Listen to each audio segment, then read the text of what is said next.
ഇതിനകത്ത് 35 വയസ്സ്, ഇവർ 12 വർഷം seen in many hospital 12 years no treatment offered. അതായത് ഇവർ ബന്ധപ്പെടാൻ പറ്റാതായിട്ട് ഒത്തിരി വർഷമായി. ഇവർ പറയണത് ഇവർ 15 ആശുപത്രികളിലോ 20 ആശുപത്രികളിലോ അങ്ങോട്ട് പോയിട്ടുണ്ടെന്ന് അവർ പറയണേ. ഓരോ സ്ഥലത്ത് പോകുമ്പോഴും ബന്ധപ്പെടാൻ പറ്റില്ല എന്ന് പറയുമ്പോൾ അവർ പറയണത് അവർ കളിയാക്കി വിടുന്നു, അല്ലെങ്കിൽ നിങ്ങൾ എന്തെങ്കിലും വെളിച്ചെണ്ണ ഉപയോഗിക്കുക, ലൂബ്രിക്കൻ്റ് ഉപയോഗിക്കുക, അല്ലെങ്കിൽ നിങ്ങൾ ഫോഴ്സ് ചെയ്ത് ശരിയായിക്കോളും തന്നെ. അപ്പോൾ അവർ പറയണത് ഒരുപാട് സ്ഥലത്ത് പോയി, പിന്നെ അവർക്ക് സങ്കടം കാരണം അവർ പോവാണ്ടായി, നാണക്കേട്, അവരിങ്ങനെ ഒരുമാതിരി കളിയാക്കിച്ചിരിക്കുന്നു. അതെനിക്ക് തോന്നുന്നു ഭയങ്കര കഷ്ടമാണെന്ന് തോന്നുന്നു.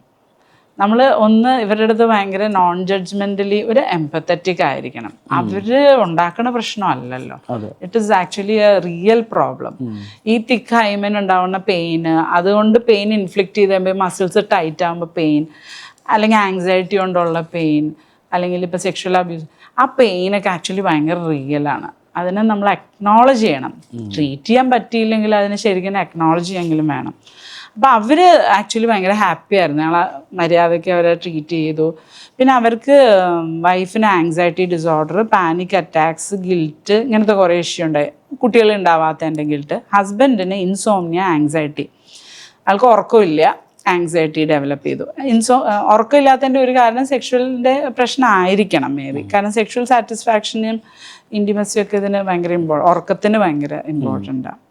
ഇവർക്ക് നമ്മൾ പ്രൊസീജിയർ ചെയ്തു, ഇവർക്ക് സൈക്കോതെറാപ്പി കൊടുത്തു, പിന്നെ നേരത്തെ പറഞ്ഞ ബ്രീതിങ്, മെഡിറ്റേഷൻ, ഈ സെൻസേറ്റ് ഫോക്കസ് തെറാപ്പി, സെക്സ് തെറാപ്പി ഒക്കെ ചെയ്തു. ഇവരുടെ ശരിയായി. ഇവർ വന്നപ്പോൾ അവർക്ക് 35 വയസ്സായി. ഒരു കൊല്ലം കഴിഞ്ഞിട്ട് അവർ ആക്ച്വലി പ്രഗ്നൻ്റ് ആയി ഒരു പ്രാവശ്യം, പിന്നെ ഒരു മിസ്കാരേജ് ഉണ്ടായി. പിന്നെ അത് കഴിഞ്ഞിട്ട് പിന്നെ അവർ ട്രീറ്റ്മെൻറ്റ് എടുത്തുകൊണ്ടിരിക്കുക. പക്ഷേ അവർ ഭയങ്കര ഹാപ്പി. അവർ പറയണ അവരുടെ ലൈഫ് ചേഞ്ച് ചെയ്തു എന്നാണ് പറയണേ. ഇതിൽ PCOS ഉണ്ടായിരുന്നില്ല? ഇതിന് PCOS ഉണ്ടായില്ല. പക്ഷെ നമുക്ക് വരുന്ന കപ്പിളിൽ, ഈ ബന്ധപ്പെടാൻ ബുദ്ധിമുട്ടുള്ള കപ്പിളിൽ എനിക്ക് തോന്നുന്നു മേ ബി 95% PCOS ഉണ്ട്. അപ്പോൾ PCOS ഒരു പ്രധാന എലമെൻ്റ് ആണ് ആക്ച്വലി. അത് മിക്കവരും ഡയഗ്നോസ്ഡ് അല്ല.